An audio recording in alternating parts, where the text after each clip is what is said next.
అయోధ్య రామాలయ నిర్మాణం అన్నటువంటిది ఇంతవరకు చరిత్రను వక్రీకరిస్తూ తప్పుదోవలు పట్టిస్తున్నటువంటి మేధావులకి అతిపెద్దదైనటువంటి సమస్య అయిపోయింది.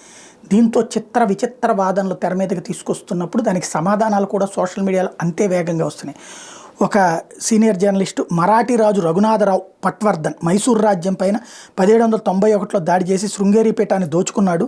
హిందూ అద్వైత వేదాంత పితామహుడు ఆది శంకరాచార్య స్థాపించిన 4 పీఠాలు శృంగేరి ఒకటి.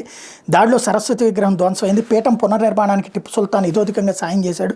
దీని అర్థం ఏంటంటే హిందూ ఆలయాలను ధ్వంసం చేసిన మొగలాయిలే కాదు, హిందూ రాజులు ఉన్నారు. కారణం పరమత ద్వేషం కన్నా రాజ్యకాంక్ష, ధనాపేక్ష. ఇది మధ్యయుగం నాటి చారిత్రక వాస్తవం. ఆధునిక యుగంలో మతం రాజకీయాలకు పెట్టుబడిగా రూపాంతరం చెందిన కఠోర వాస్తవం.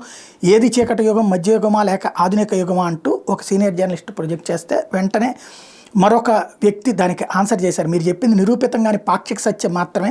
శృంగేరి పీఠం లూటి ధ్వంసం 1792లో జరిగింది. ఇది సత్యం. కానీ మరాఠాలు చేశారన్నది నిరూపితంగాని చారిత్రక ఊహా థీరీ మాత్రమే. హిందూ రాజులు రాజ్యకాంక్షతో గుళ్ళు కూలగొట్టారన్న తప్పు. మరాఠాలు తాము కోల్పోయిన రాజ్యాలు తిరిగి సాధించే క్రమంలో శృంగేరి పీఠం దుర్ఘటన జరిగింది. శ్రీశ్రీ రాసిన మహాప్రస్థానం చదివే ఉంటారు.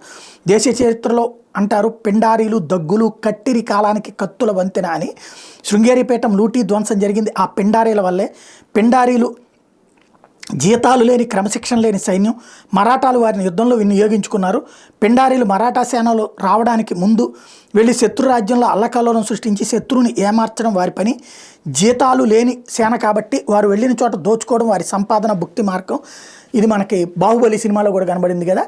పిండారీలు అంటే వారు వెళ్ళిన చోట దోచుకోవడం వారి సంపాదన, భుక్తి మార్గం. అయితే మరాఠా కమాండర్స్ రఘునాథ పట్వర్ధన్ పేష్వా మాత్రమే మరాఠా రాజు కాదు. పేష్వాలు అంటే మంత్రులు, కమాండర్సు.